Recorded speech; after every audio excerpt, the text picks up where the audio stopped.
আমরা কিন্তু এমন একটা টেকনোলজির যুগে আছি যেখানে আমাদের চারপাশের সবকিছুই ধীরে ধীরে স্মার্ট হয়ে উঠছে। আমাদের ফোন থেকে শুরু করে ঘড়ি বা এমনকি বাড়ির লাইট পর্যন্ত এই সব কিছুর পেছনে যে টেকনোলজিটা চুপচাপ কাজ করে যাচ্ছে সেটাই হলো ইন্টারনেট অফ থিংস বা আইওটি। তো আজকের এই আলোচনায় আমরা এই কানেক্টেড দুনিয়ার কনসেপ্টটা নিয়েই কথা বলবো।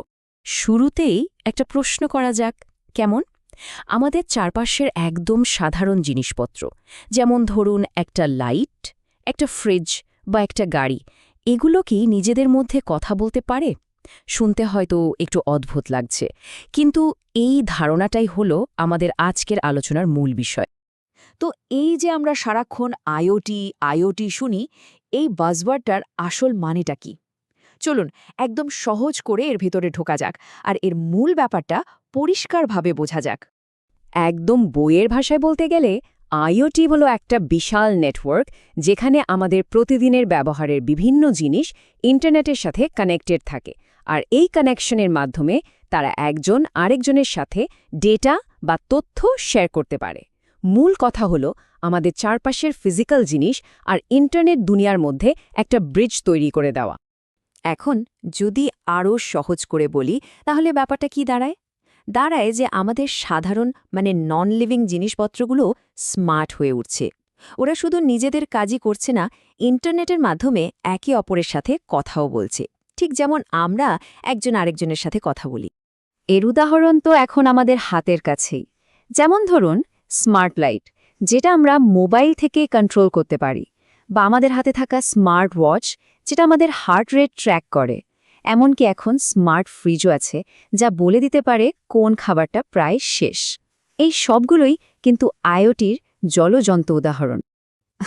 আচ্ছা, বুঝলাম, কিন্তু প্রশ্নটা হলো, এই টেকনোলজিটা আসলে কাজ করে কিভাবে? কোন জাদুতে একটা সাধারণ জিনিস স্মার্ট হয়ে যায়? এর পেছনে কিন্তু খুব গোছানো একটা 4 ধাপের প্রসেস আছে, যা এই সব জিনিসকে বলতে গেলে জীবন্ত করে তোলে। এই স্লাইডটা কিন্তু পুরো ব্যাপারটা খুব সুন্দর করে দেখাচ্ছে। দেখি, প্রথম স্টেপ হলো সেন্স করা, সেন্সরগুলো চারপাশ থেকে ডেটা নেয়, যেমন ঘরের এখন টেম্পারেচার কত। 2 নম্বর কানেক্ট, সেই ডেটাটা ইন্টারনেটের মাধ্যমে একটা সিস্টেমে পাঠানো হয়। 3 নম্বর ধাপে ওই ডেটাটাকে অ্যানালাইজ করে একটা মানে বের করা হয়। আর ফাইনালি অ্যাক্ট, ওই অ্যানালাইসিসের ওপর বেস করে একটা কাজ করা হয়, যেমন টেম্পারেচার বেশি থাকলে এসিটা অন করে দেওয়া। এই সেন্স, কানেক্ট, অ্যানালাইজ আর অ্যাক্ট, এই 4টা স্টেপই হলো আইওটির মূল ভিত্তি। আর এই পুরো কাজটা করার জন্য তো কিছু জিনিসপত্র লাগবে, তাই না? যেমন ডেটা নেয়ার জন্য সেন্সর, ডেটা পাঠানোর জন্য ইন্টারনেট কানেকশন, ব্রেইনের মতো কাজ করে ডেটা অ্যানালাইজ করার জন্য প্রসেসর, আর সবশেষে একটা সফটওয়্যার বা অ্যাপ, যেটা দিয়ে আমরা পুরো সিস্টেমটাকে কন্ট্রোল করি। থিওরি তো অনেক হলো, চলেন এবার দেখি আমাদের বাস্তব জীবনে, একদম প্রতিদিনের কাজে এই টেকনোলজি কিভাবে প্রভাব ফেলছে। কারণ এর ব্যবহার কিন্তু আমাদের ধারণার চেয়েও অনেক বেশি।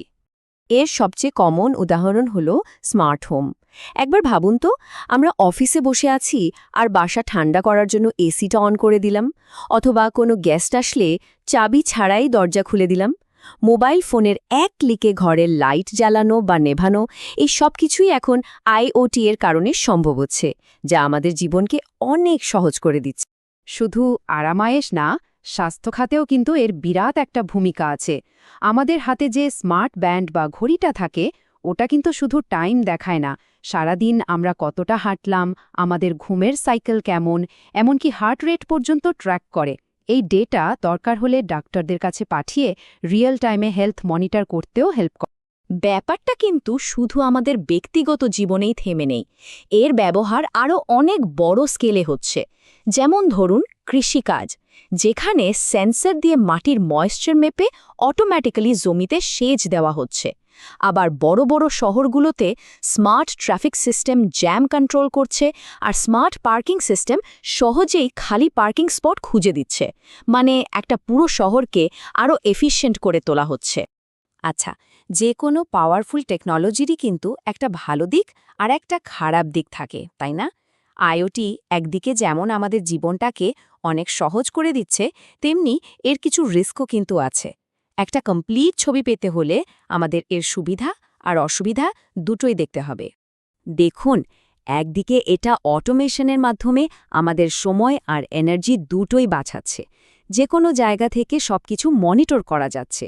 কিন্তু উল্টো দিকে যেহেতু সবকিছুই ইন্টারনেটে কানেক্টেড, হ্যাকিং বা পার্সোনাল ইনফো চুরির একটা বিশাল ঝুঁকি কিন্তু থেকেই যায়। যেমন এর আগে কিন্তু এমনও হয়েছে যে সিকিউরিটি ছাড়া স্মার্ট ক্যামেরার মাধ্যমে মানুষের প্রাইভেট মোমেন্টস লিক হয়ে গেছে। তাছাড়া পুরো সিস্টেমটা যদি কোনো কারণে ফেল করে, তাহলে কিন্তু বড় সমস্যা হতে পারে। তো এটা তো গেল বর্তমানের কথা, কিন্তু ফিউচারে কি হতে যাচ্ছে?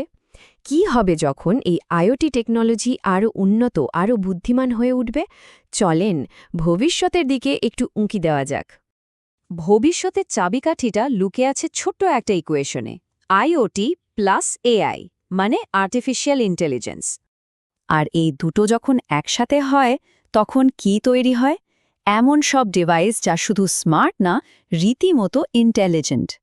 এর মানেটা কি দাঁড়ালো? মানে হলো ডিভাইসগুলোকে আর সব সময় ইনস্ট্রাকশন দিতে হবে না। এআই এর হেল্প নিয়ে ওরা নিজেরাই ডিসিশন নিতে পারবে। ওরা ব্যবহারকারীর প্রতিদিনের অভ্যাস শিখবে আর সেই অনুযায়ী নিজেদের অ্যাডজাস্ট করে নেবে। যেমন একটা স্মার্ট থার্মোস্ট্যাট নিজে থেকেই বুঝে যাবে আমাদের কখন গরম বা ঠান্ডা লাগছে, এবং সেই মতো টেম্পারেচার ঠিক করে নেবে। তাহলে শেষ কথা হলো এটাই, আইওটি আমাদের চারপাশের সাধারণ জিনিসগুলোকে অসাধারণ করে তুলছে। এটা শুধু জিনিসগুলোকে কানেক্টই করছে না, বরং সেগুলোকে বুদ্ধিমানও করে তুলছে।